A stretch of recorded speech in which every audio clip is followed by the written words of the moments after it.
All right, here we go on a Sunday morning in Las Vegas, just after 8 o'clock. I'm Brian Feldman, and it is time once again for Outta Line. We are here live, same time every Sunday morning on Fox Sports Radio, 98.9 FM and 1340 AM, flagship of the Vegas Golden Knights. We are coming to you from the Wiz Den in Las Vegas because for the last 2 years now, the pandemic has forced us out of the Fox Sports Residential Bancorp studio. I have a feeling I'm going to stop saying that soon, but we'll see. Joining me on the show is social media director Spencer the Wiz Ostrovsky. Nobody beats the Wiz. Nobody beats the Wiz. Yeah, the Wiz not only has his own studio, but he has his own theme music as well. Well-deserved. Joining me once again back in the Fox Sports Residential Bancorp studio is producer Chris Magnum Chapman, who aside from producing a number of shows for Lotus Broadcasting is the locker room reporter for the Vegas Golden Knights radio network. This show is also streaming on the LV Sports Network, and you can watch the show on Facebook Live and YouTube. The page is called Outta Line. That's OUTTALINE. Follow the show on Instagram and Twitter at Outta Line Fox LV. And since we are live, your calls and questions are welcome. The Fox Sports Residential Bancorp studio line is 702-876-1340. Hi, this is Bubby, and it's time for What's on Tap. What's on Tap, brought to you by title sponsor Residential Bancorp. Whether purchasing a new home or refinancing the home you already own, Residential Bancorp is the company to turn to for all your home financing needs. Call 702-964-5720 today to get information on all the home financing options available to you in the state of Nevada. On Tap, the Vegas Golden Knights have won their last two after dropping 5 in a row. UNLV missed out on the NIT, and all 4 Mountain West Conference teams that made the NCAAs were bounced in the first round. The Raiders scored huge last week in free agency, and LeBron James made history. And as always, March Madness is just that, and this year Cinderella's is hanging out just outside of New York City. We'll talk about that. That's what's on tap. If you are looking to buy a home or to refinance the home you currently own, choose a company you can trust. Residential Bancorp, funding America one neighborhood at a time. Call 702-964-5720 for details on your home financing options in the state of Nevada. What's going on, Spence? You and Chris did a great job last week. Of course, I'm wearing my Panama hat, my Michigan State shirt for obvious reasons. They're getting ready for the big dance today in the round of 32, hopefully moving on. They got a hell of a battle in front of them against Duke and Krzyzewski, and I think it's like really lopsided. It's like 17-3 their record against each other. Coach Izzo just has a lot of problems with Coach K. I hope that ends today. I'd love to see Coach K end his career. We'll talk about that in a little bit. But, man, good job last week. I appreciate you guys filling in. I tried to join you, but, man, I was in Costa Rica. I wasn't thinking about the sports show. No, you're on vacation, so no need to do anything like that. Glad I could fill in. It was really fun, and it's always great to have Chris on the show, too. Yeah, I'm not going to say that I didn't have fun in Costa Rica. That's time for another show and another topic. Not today. But that being said, I kept an eye on everything going on in Vegas. And while I was gone, the Golden Knights had me pretty damn concerned. The injury bug just keeps hitting them. Robin Leonard, the lower body injury, out since March the 8th. And let's just roll right into it with Nightcap. Hockey players, as you know, are warriors. They don't give up. They come to play every game. It's time for Nightcap, a cupful of the Vegas Golden Knights. From highlights to interviews to special events, the puck starts here. The puck hasn't been bouncing the Golden Knights' way for a little bit, but the last 2 games, 2 huge wins. They get the Florida Panthers, best team in the East, second best team in hockey record-wise, and then one of their rivals, LA Kings, who are in front of them, a couple places in front of them in the Western Conference right now, so in the Pacific Division as well.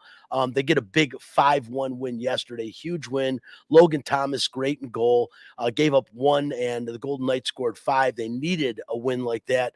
But Chris, I'm shaking my head. I mean, I don't want to use injuries as an excuse, man. That is part of sports at every level is injuries. You got to deal with them. You're going to have them.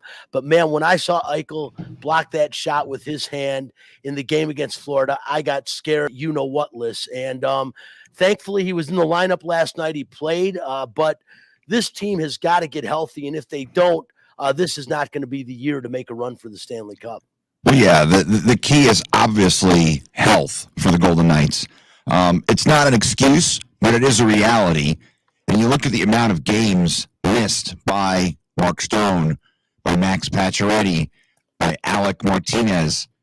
I mean, it's almost like, Brian, you could go back to the beginning of the season, and they had guys missing early parts of the season due to COVID. Matthias Janmark had long COVID. It took him a bit of time to get back in the game shape, and he's an important player. We saw that yesterday with his shorthanded goal. I mean, this goes back to the very beginning of the season. That first game, they had guys out of the lineup due to injury, due to COVID. It got worse in game 2. You lost Mark Stone against Los Angeles. But look, I think what we've seen is Pete DeBoer has done as good of a job as any coach in the league could do with what he's been dealt. I mean, I saw a lot after the Winnipeg game. Look, that game was vile. Like nobody wants to see a scoreline like that. And Pete DeBoer was pretty adamant after the game that he thought his goalies should have been better. And look what we've gotten the last 2 nights from Logan Thompson. Logan Thompson took that personally. He didn't come out and say that he took what Pete DeBoer said personally, but you could see it in his game the last 2 nights. He played exceptionally well against Florida. He was really, really good last night against Los Angeles. Yesterday. 2 penalty kills back-to-back in the first period. Look, Logan Thompson is a guy, and I don't know him that well. I haven't really gotten to a feel for him as far as, how he approaches the game. Obviously very different than Robin Leonard and Laurent Brossoit. However, Logan Thompson has a chip on his shoulder. And I think you can see that when he plays. This is a guy who took a very unorthodox path to get to the NHL. I didn't know a lot about the history and the way goalies make the NHL, but Logan Thompson played college hockey. Not a lot of guys go to Canadian colleges and work their way into the NHL. It's just not a very traditional path. But Logan Thompson took that route, and now he's here, and he's a guy who look, he was the best goalie in the AHL last year with the Henderson Silver Knights, and the last 2 nights he's shown glimpses of being a guy who certainly belongs in the NHL. Now, what does that mean for the Golden Knights going forward? Look, the reality is I don't think you can count on a rookie goalie to play you into the playoffs. Other guys are going to have to step up, and we've seen that the last 2 nights. Fourth line chipping in with goals. Brett Howden against Florida. Last night, you get Michael Amadio.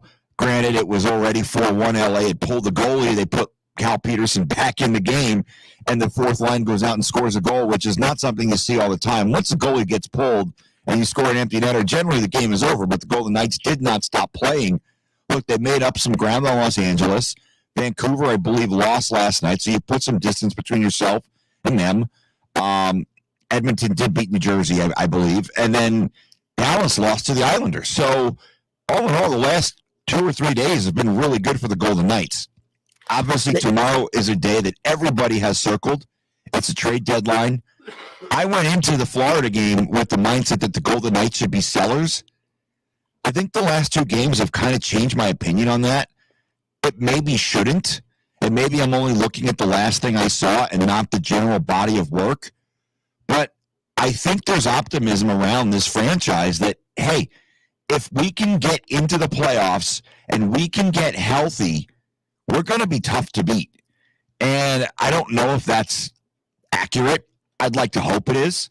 I mean, you have to think if you're able to get Mark Stone, Max Pacioretty, and Alec Martinez back into the lineup for the playoffs, this is a completely different Golden Knights team than what we're seeing right now. So, there's some optimism after the last couple games. I don't know if it's warranted. Look, this team is their biggest issue, their bugaboo, their Achilles heel all season has been consistency. We'll see. You've got 2 really tough games on the road tomorrow and Tuesday in Minnesota, who just acquired Nick Delorier and Tyson Jost over the last couple days leading up to the deadline. And then you've got Winnipeg, who just smoked you in their building. So, look, I mean, unfortunately for the Golden Knights, those 2 games both come after the trade deadline. But I think those 2 games will be a greater barometer of where this team is at than the last 2 games. Yeah, I agree with you. Also, mentioning, the injury bug. Robin Leonard, it's not a long injury, but he's been out since March 8th, a lower body injury. He should get back in the lineup. Braden McNabb as well is a guy they're going to need back. And, Stone, again, I think best case scenario, you're looking at probably the postseason for Mark Stone. And they have to get there. I mean, they're the 7th seed right now, only 5 points in front of the 9th seed. So that would be the 9th team out. They've got to play better. And again, it does come down to injuries, Chris. They have proven in the last couple days they can beat the better teams in hockey, especially the win over Florida, as you mentioned. Huge game. It was nice to see Dadonov score 2 goals against his former team. He needs to get going. And of course, Amadio, always like to see the fourth line put the puck in the net. But this team has to cumulatively play better. And Logan Thompson, perfect misfit, as you mentioned, going through a junior college, working his way all the way into the NHL. He's been part of this franchise for a couple of years now and knows the players, knows the system, knows what's expected by DeBoer. And maybe that was good for DeBoer to light a fire under his ass to prove to himself, hey, look what you've done and accomplished. The best goalie in the AHL last year, as you mentioned, Chris, and working his way into the NHL. And this guy, the last couple games anyways, looks like he can start at the highest level. And that's big for the Golden Knights to have a third option if they need one, which apparently and obviously this year they have. But again, health is a huge factor. And is this team a dangerous team when they're completely healthy? You would think so. You would also think that the wheels are turning inside Kelly McCrimmon and Pete DeBoer's head right now as to what they're going to do for the trading deadline. I think there will be a move or two still made because this team still is geared to play and compete for a Stanley Cup. When they are healthy, when they're all together and they are playing their best hockey, they are as good as any team in the NHL, and I will stand by that. Again, it's going to come down to, as it always does, defense wins championships, and your last line of defense has to be great in the Stanley Cup playoffs. So Robin Leonard's health, Laurent Brossoit's health, having Logan Thompson at the ready is all going to be crucial if this team is going to make any kind of a run this year. Maybe this isn't so bad in the respect that the expectations will be a little bit lower going in. Maybe that will be good for the Vegas Golden Knights. They can play with a chip on their shoulder once again, like they have for years, saying, you know what, people don't believe in us as much anymore. Maybe that's what they need, because this team sure and hell played great when nobody believed anything and there was no expectations. They played their best hockey. Let's see if they can get that going again, because they really are going to need to step it up just to get out of their own conference, their own division. They're going to have to play great hockey. Right now, sitting in 4th in the Pacific Division of the Western Conference. That's the 7th seed. That is not where they want to end this season. Trust me on that. You definitely don't want to end as the 8th seed and play Colorado in the first round. That's for sure. Moving on, guys, UNLV basketball. I said before I left for Costa Rica that this is probably a tournament that I have anticipated more than the past 5 or 6 years, like looked forward to, thinking UNLV is a dark horse, but they could make a run. They've beaten the best in this conference. They've played with everybody. We knew that it's a bad matchup against Boise State. They shoot well from the outside, and congratulations to them for winning their first conference tournament. I don't know if it's ever, but it's been like 20 some odd years. And congratulations to UNLV for finishing 5th in Kevin Kruger's first year, beating Colorado State twice, beating Wyoming once. But the real big letdown, that last game against New Mexico. And guys, Spencer, you can correct me if I'm wrong, but that last game against New Mexico, the regular season, as much as we overlooked it, if they win that game, they get a berth in the NIT, which would have been huge for Kevin Kruger's first year. That would have been 19 wins, and I think that would have been enough to get him in, because look, 4 teams made the NCAA tournament, so maybe there was undue respect for the Mountain West Conference, and maybe it was unjustified respect. But then Utah State gets to go to the NIT, and they finished behind UNLV in the conference. That was a little bit discouraging.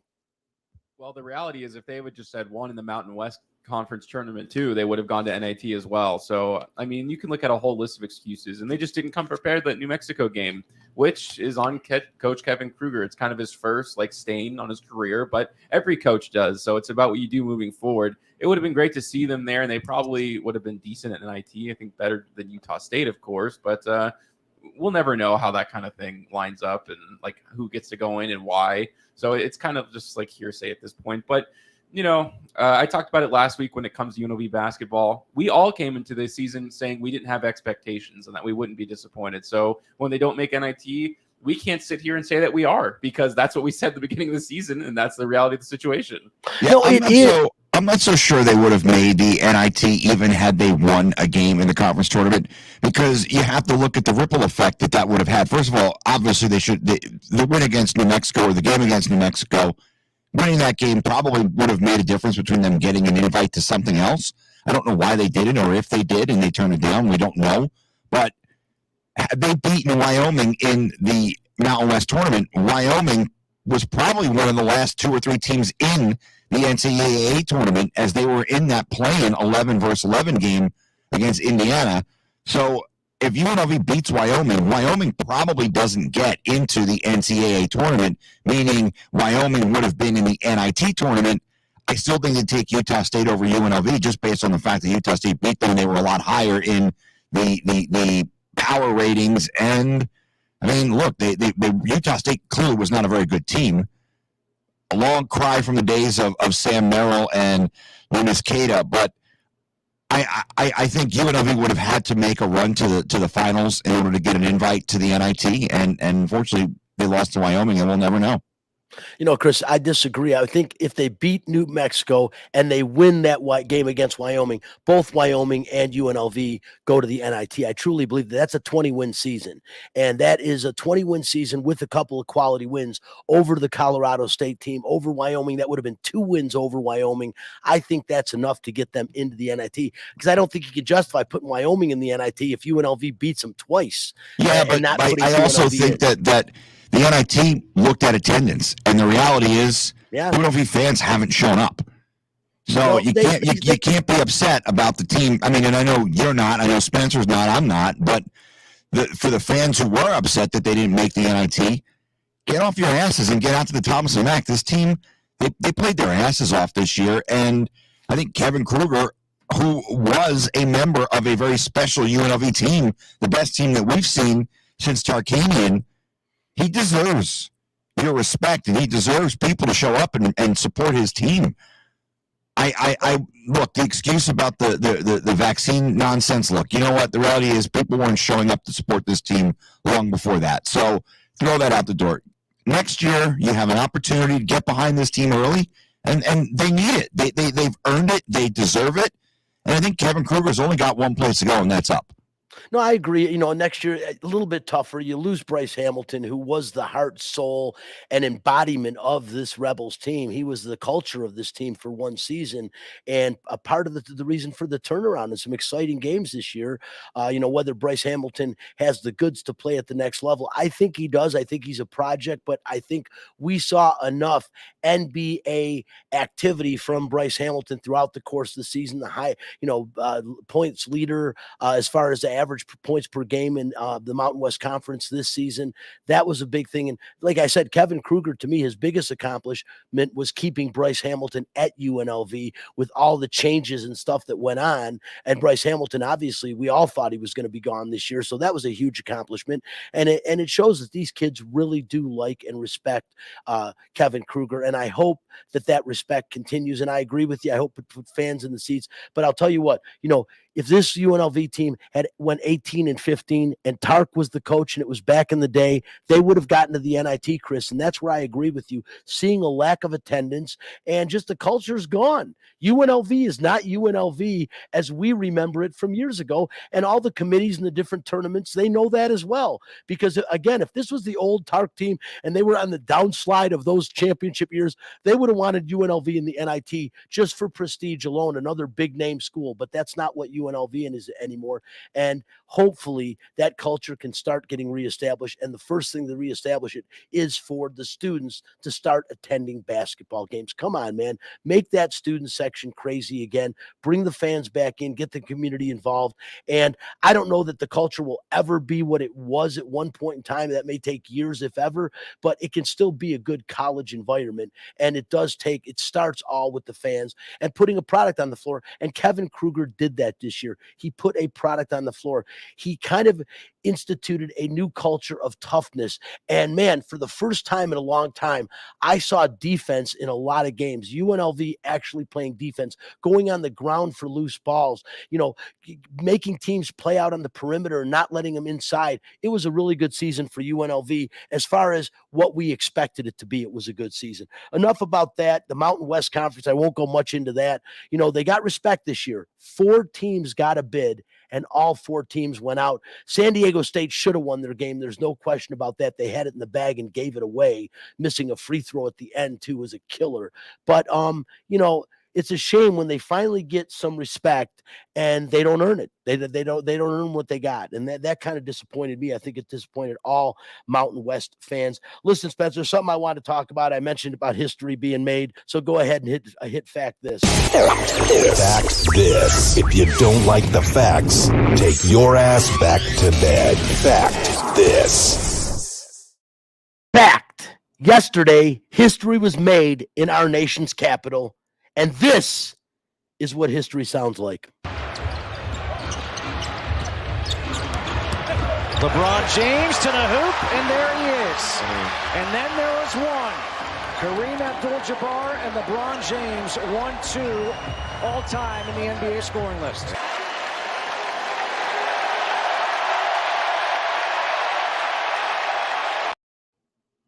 Yeah, LeBron James, you got the post game. Go ahead and play that as well. LeBron James talking about making history and passing the mailman Karl Malone to be the second time all-time leading scorer in National Basketball Association history.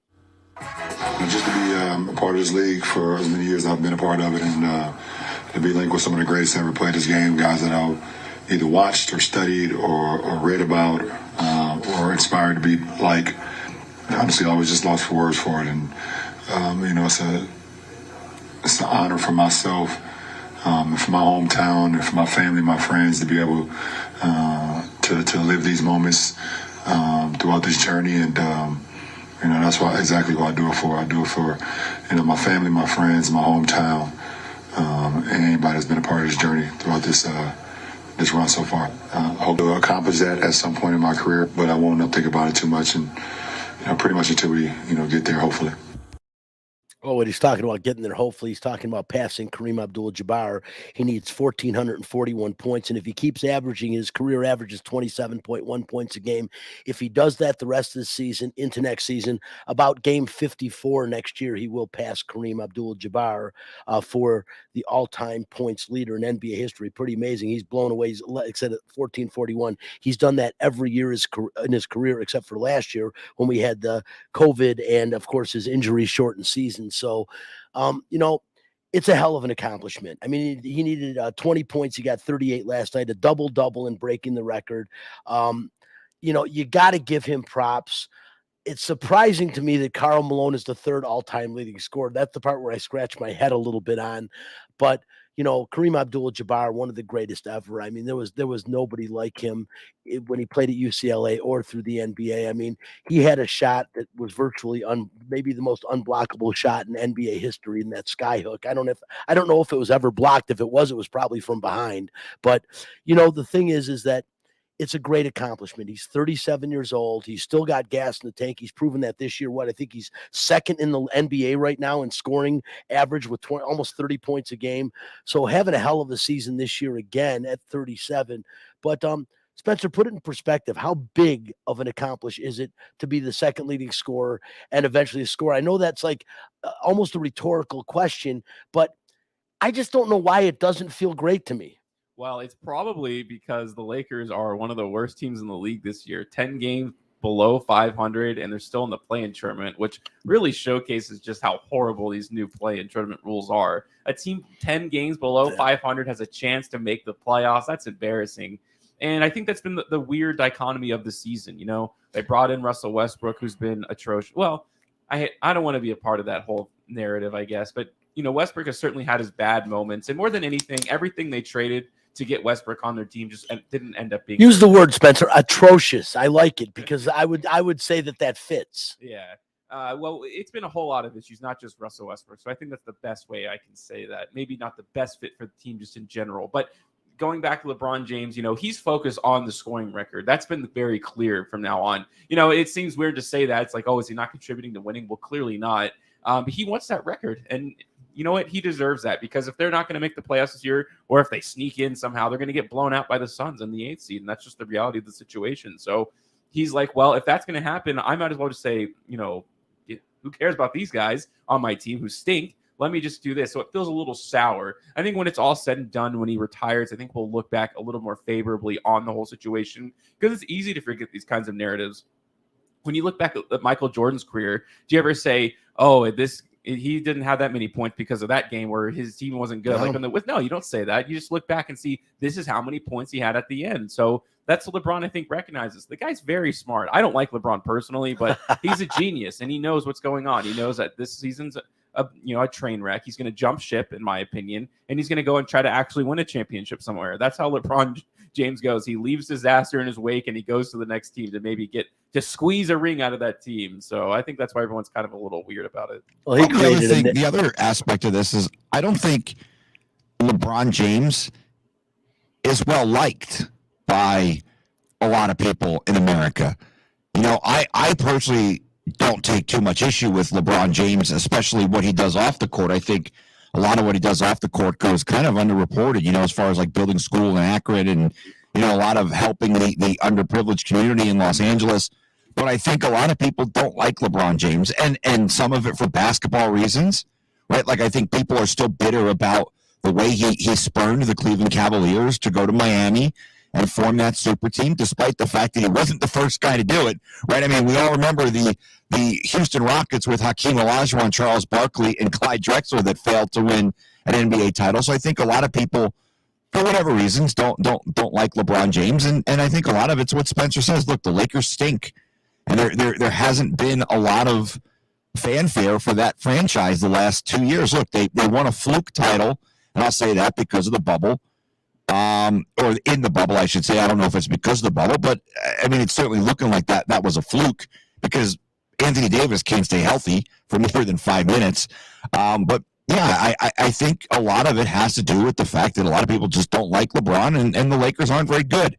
If the Lakers were a championship caliber team, I think there would have been a lot more, maybe not media attention to it, but I think attention from other people as well. And look, the reality is, LeBron James did it during the NCAA tournament where the NBA kind of takes a back seat to college basketball. Had he done this back in December or back in, you know, or after the NCAA tournament, maybe it's a different perspective from a lot of people, but I think there's a lot of people that really just don't care. You know, and it's really surprising to me because it's a hell of an accomplishment. And Chris, what you said really is something that just kind of goes unnoticed, and yet it's a very, very noticeable stuff. The contributions LeBron James has made to every community where he has played.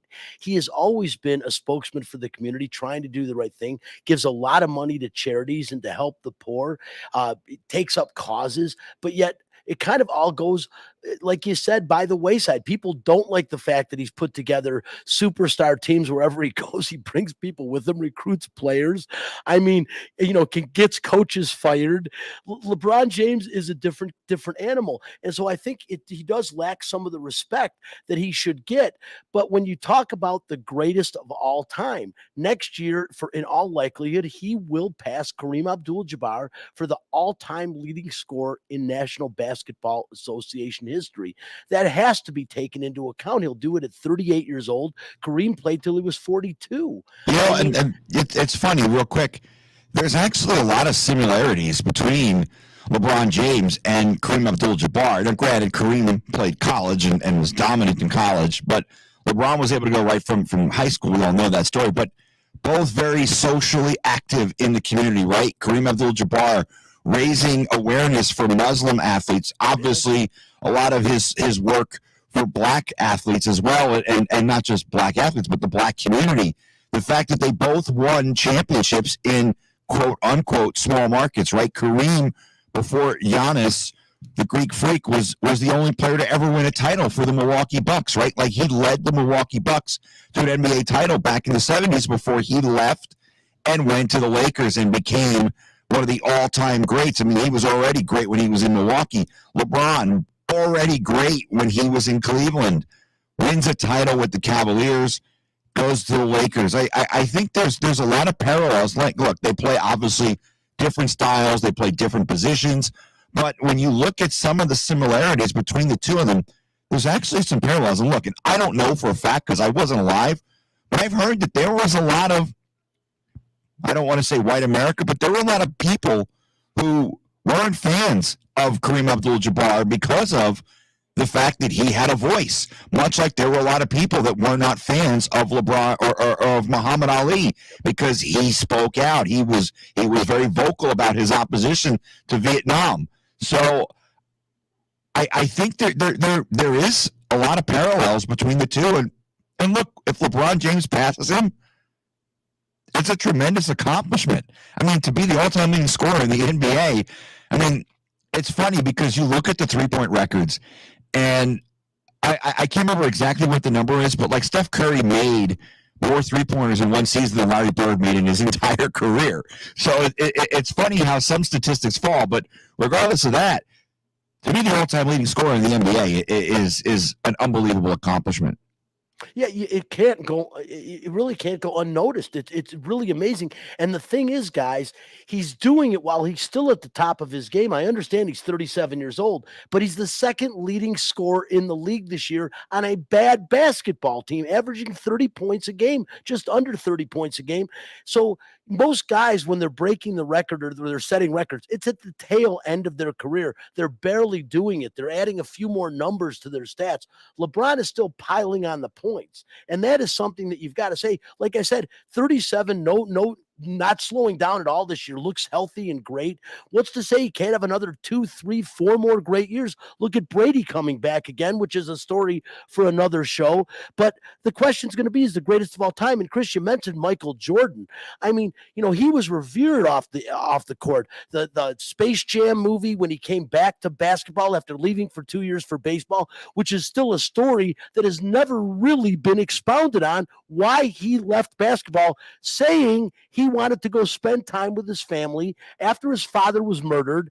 And then he goes and plays minor league. How are you spending time with your family? No one talks about it. Michael Jordan had a horrific and has a horrific gambling problem. Always has. But that wasn't a problem for the public. We all kind of knew it. He's out on the golf course spending millions of dollars on 18 holes of golf while he's playing, and that was okay. But LeBron putting together super teams is not. I'll still say Michael Jordan is the GOAT, the greatest I've ever seen. I watched him in his entire career, and I am honored to be able to say that I watched him. He was that good, like watching Barry Sanders. He was that good. Is LeBron the GOAT? I'm always going to say Michael's the GOAT. But you know what? Tom Brady, is he the GOAT? You're going to argue with anybody that he's not? But in the one game that I need to win at one time, I'm starting Joe Montana. Hit me if you want to, but that's my feeling still. But when they make these accomplishments, the greatest of all time, you have to base it on statistics. You really do, because it's what they accomplished in their career. Tom Brady, the GOAT. LeBron James, when he passes Kareem Abdul-Jabbar next season, or at the worst, the season after that, the GOAT. You got to call him that, and we'll stick with it. Amazing accomplishment. It shouldn't go unrecognized. And you guys are right. The fact that the LA Lakers stink, and yes, Spencer, the acquisition of Westbrook, atrocious. It's terrible. It's done nothing for that team, and I knew it wasn't. Michael Westbrook, any team he plays on, until they change the NBA rules so you can play with two basketballs, Michael Westbrook will never be a benefit to any team he plays on. And I'll leave it right there. Listen, real quickly, and I want to get to the tournament, but got to talk a little bit of football, guys.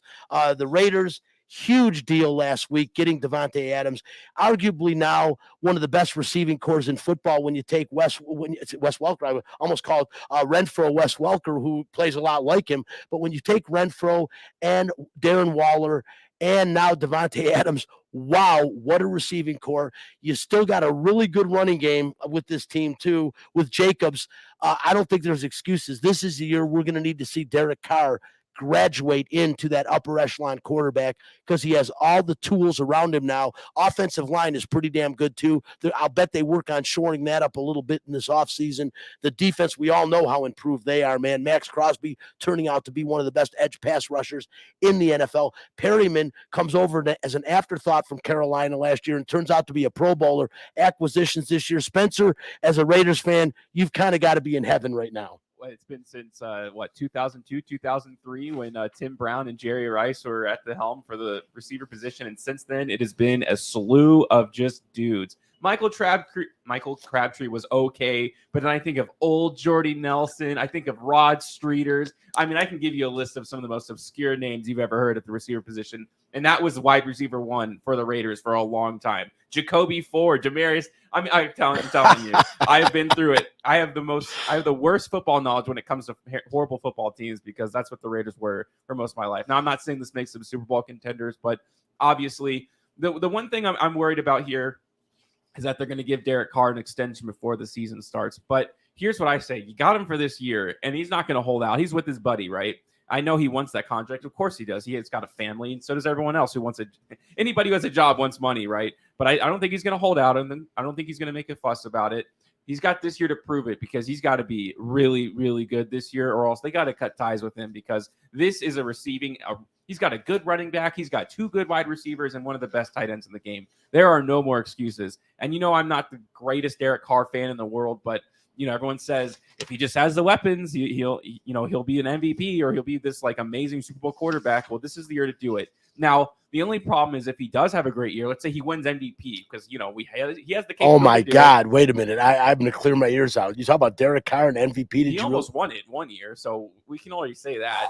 Okay. If he does that, the price tag for him goes way up. So the benefit is if you can predict and you're guessing that he has an MVP season, you're getting a huge discount if you extend him this year. If he wins MVP, it's a totally different story. So you kind of have to weigh those two options. That is the biggest storyline for the Raiders this year is Derek Carr's contract for me. No, I'm not going to disagree with you. I mean, but you said, he's got one of the best tight ends in football. Devontae Adams just got the highest contract any wide receiver's ever gotten in the history of the NFL. So people are saying he's the best wide receiver, one of the best tight ends, the best wide receiver. And to see what Hunter Renfrow has materialized into, especially this last season, he is an all-pro player. I mentioned Wes Welker, Julian Edelman, that type of player. That is now Hunter Renfrow, a guy that is tough as nails, can go over the middle, make the tough catch, as some of the most reliable hands in the game. This is, when you say Derek Carr would be the only reason I don't laugh at that. You're right. He had one great season the year he got hurt and wasn't able to play in the playoffs, but he has the weapons around him to make him a much better player. If he is just a little bit better than serviceable, he should be in the MVP talks. And especially if all three of them stay healthy all year, Jacob stays healthy. My God, man, Derek Carr, there's no excuses. I mean, there just isn't this year. The Raiders team went toe-to-toe with the Super Bowl runner-up Cincinnati Bengals in the postseason on the road in cold weather last year. Now they've upgraded this team again. There's not going to be excuses. There's no way this team should not be expected to make the playoffs and win in the playoffs this year. Super Bowl, I mean, come on, man. It's real hard to do that. But my expectations are probably at the very worst a 10-win season, which is what they had last year. I would say more of a 12 to 13-win season, considering there's now 17 NFL games.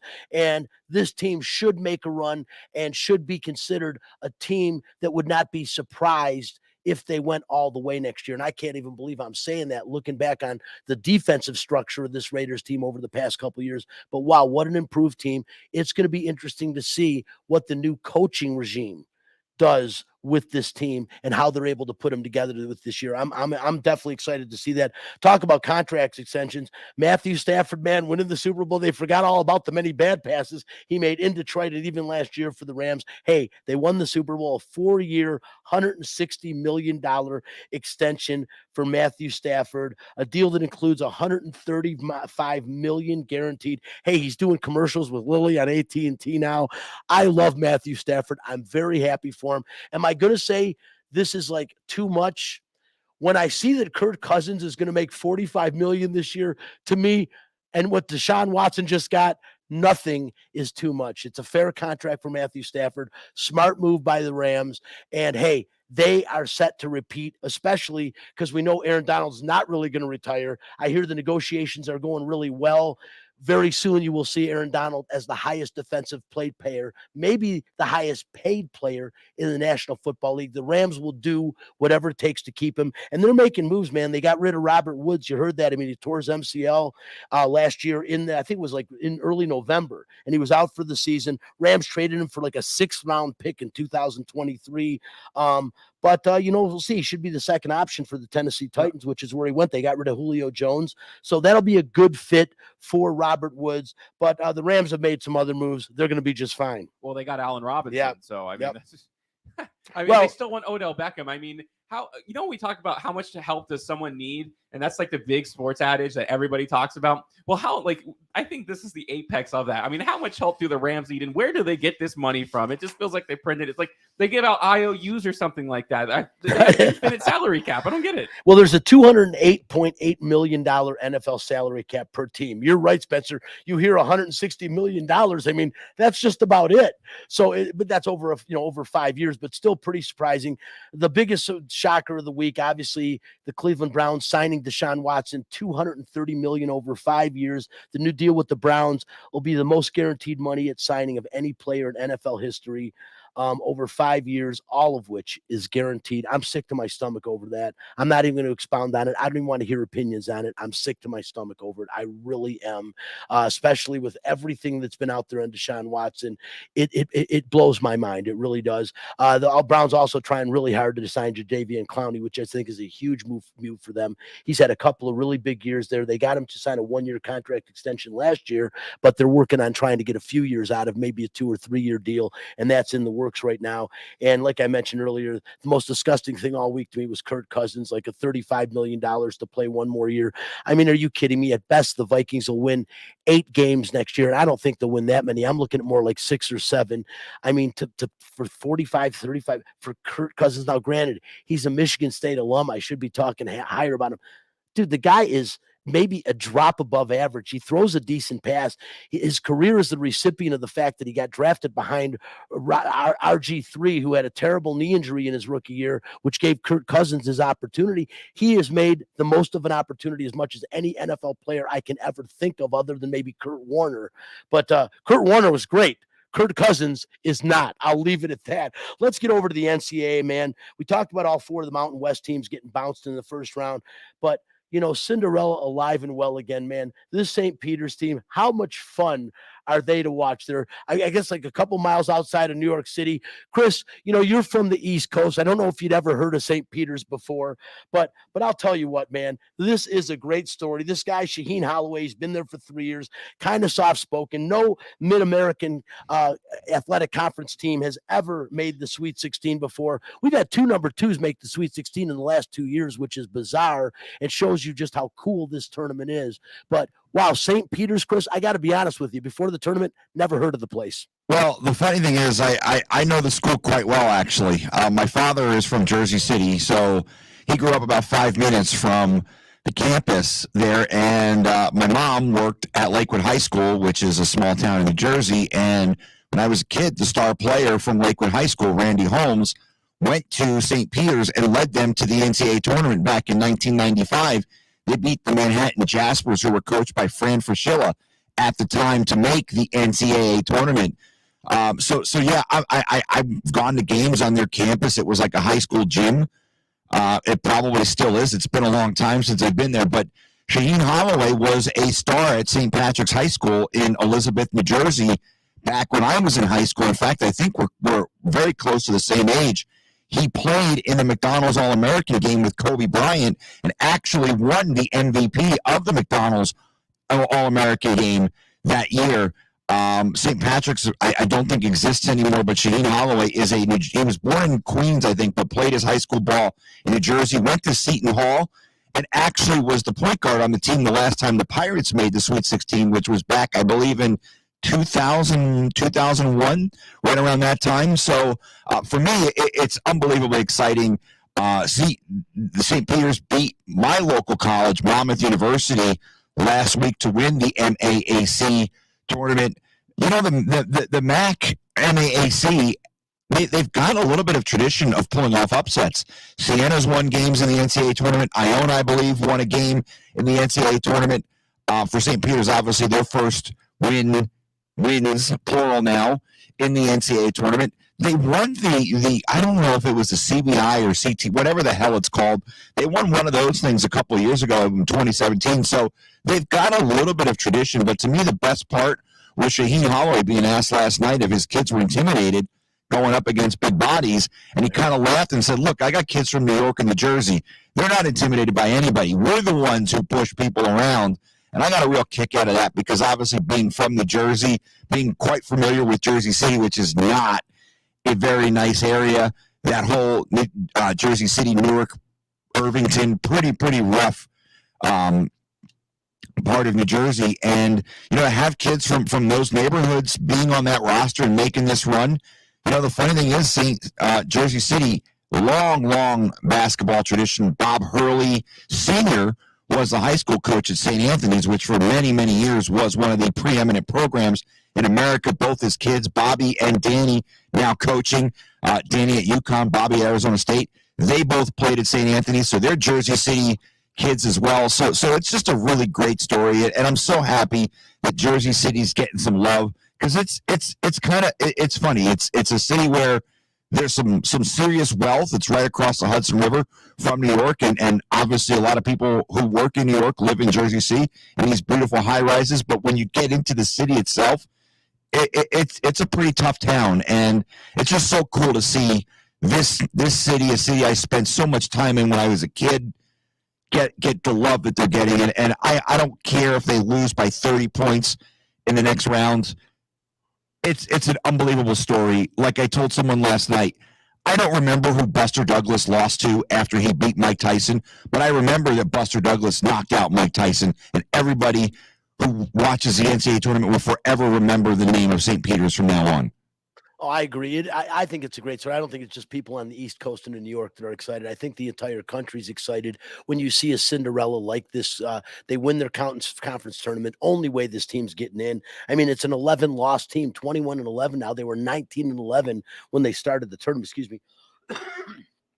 But I really enjoyed what I saw. And this kid, Enfo, I think is the way, KC Enfo. How cool is that? Double. This kid is a blocking machine. Led the MAAC in block shots. I think he was Defensive Player of the Year a couple of times, 3 times. He is a really good player, and I'm telling you what, he is getting some looks. There's no question he'll be a star in Europe if that's the route he goes. But this kid's getting looks in the NBA. I mean, when you can block shots at the level, I don't care, D1 college, you're blocking shots.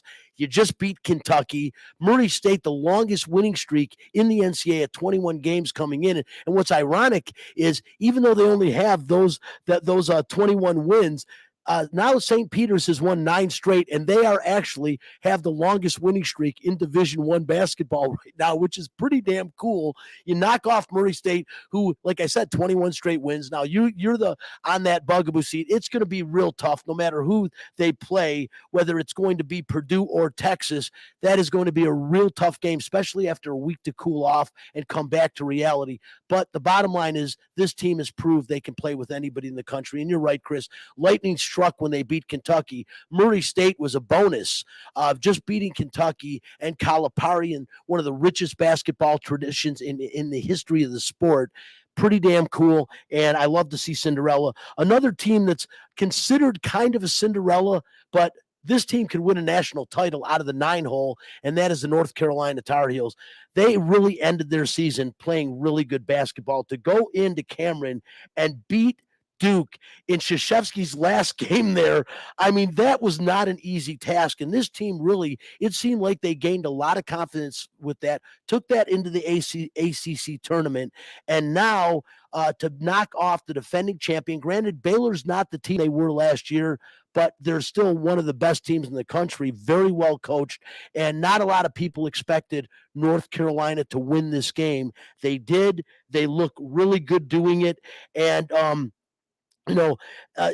granted, Baylor came back for, I think they were 25 points down at one point, really fought to get back. But then UNC outscored them 13-6 in the overtime. And Hubert Davis doing a really good job there, going to fit in the tradition of I think the great UNC coaches. He really seems to have a basketball mind. And one thing I noticed, Spencer, when he walks into the locker room and you see him after a game and he goes in the locker room, they just all shut up. The fact that he was a great college player there as well does say something, but you can see this kid commands respect, and that's going to go a long way, especially to a school like North Carolina. Well, I mean, the simple fact is taking over a storied program afterwards, you're not expected to do anything. I mean, anybody, like whoever Coach K is taking over by, and I think it's already been announced like last year, but that guy has a monumental task of just continuing like one of the best programs in college basketball history. So when you take this in, it seems like a stopgap until you can find the next real coach that you want to take your program on. But no, this guy's really doing something with it, and you have to give so much credit for him for taking on that much pressure and doing something with it, going deep in the NCAA tournament. Not an easy task to do. No, it's not. And like I said, UNC. Do not sleep on this team. That UNC-UCLA game is going to be spectacular. The thing about UCLA is UCLA plays to the level of their competition. You've always heard that about teams in the past, but they win ugly. They find ways to win ugly. Tiger Campbell may be the most inconsistent point guard in the country. When he's on, he is as good as anybody at the collegiate level. When he's off, he can be horrible. Johnny Juzang, we know he's been hurt all year. He's not the same player he was last year, but he showed us in the NCAA tournament last year, winning the buy-in game to going all the way to the Final Four was pretty incredible, and it was on the back of Johnny Juzang, who last year was the best player in the country in the tournament. If he can find himself, because he's looked bad in the first two games, yet they're winning in spite of that. If he can find himself, UCLA is another team that can make a run. The key to UCLA to me is Jaime Jaquez. This guy has got to be healthy. They got 6 days to work on this guy's ankle. They need him to win and advance. There's no question in my mind he's going to have to be healthy. But, boy, that's probably the matchup I'm looking forward to more than anything else last week, UNC and UCLA. The Bruins, I mean, it's basically the same team that won that got to the Final Four last year. This is not a team to sleep on. And I'm excited about it, but I was excited to see North Carolina win that game the way they did, playing so hard for Hubert Davis. A lot of great games. And today, of course, guys, some great games coming up in college basketball today. I'm looking forward to, I said, Tom Izzo does not have a lot of success, Spencer, against Coach K. I think it's 16 or 17-3. He's on the losing end of that. But this is the perfect storm. This is the kind of team that Izzo coaches that makes the Sweet 16, that might even get to the Final Four, because they're terrible. They've got one player. They can't hit from the perimeter on a consistent basis. There's holes defensively on a regular basis. And yet, this is one of those Tom Izzo teams. They barely got out of the first round. They could beat Duke. I don't think they will. I want them to desperately. Like you, I'm not a Coach K fan. I know Mag sitting back in the Fox Sports Residential Bancorp studio is not a Mike Krzyzewski fan. We would probably all love to see him go down today. How realistic is it for Michigan State to compete with Duke, let alone beat them? Well, they have to compete with the 3 guys in black and white stripes on the court as well. We all know that they will do everything in their power to hand that cheat Mike Krzyzewski a win. The guy is one of the dirtiest coaches in the history of college basketball. Yet he's lauded as this all-time great. The reality is Duke will win this game because the officials will hand them the game.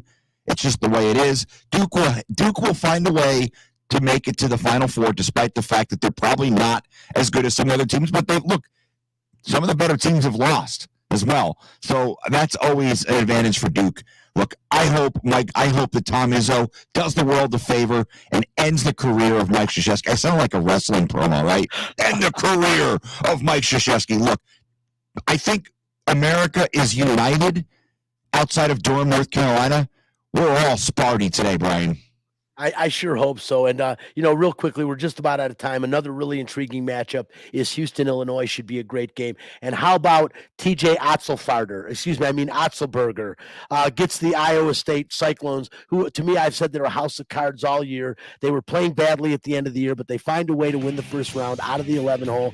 Their season better end today against Wisconsin. Another guy that I'm not real fond of and I'd like to see lose. Listen, we're out of time. I did want to get in and just quickly mention that, again, Mia Thomas, man, wins the 500, and then she loses, comes in last place in the 100 yesterday. I think she did it on purpose. I'm going to leave that subject alone. It's subject for another day. And next week, we're going to have Coach Kevin Kruger from UNLV on. Looking forward to that. Talk about that'll be leading up to the Final Four. And the last thing I did want to say is, man, we got to talk about the secrets of Playboy. I learned some things about Jim Brown that I am disgusted on, and I hope people out there learn it, and this guy pays for what he did. I'm out of time. This is Out of Line. Thanks to Chris Bagnum Chapman, Spencer, the Wiz Ostrowski. We'll be back next week, same time, same place. See you then. Bye-bye.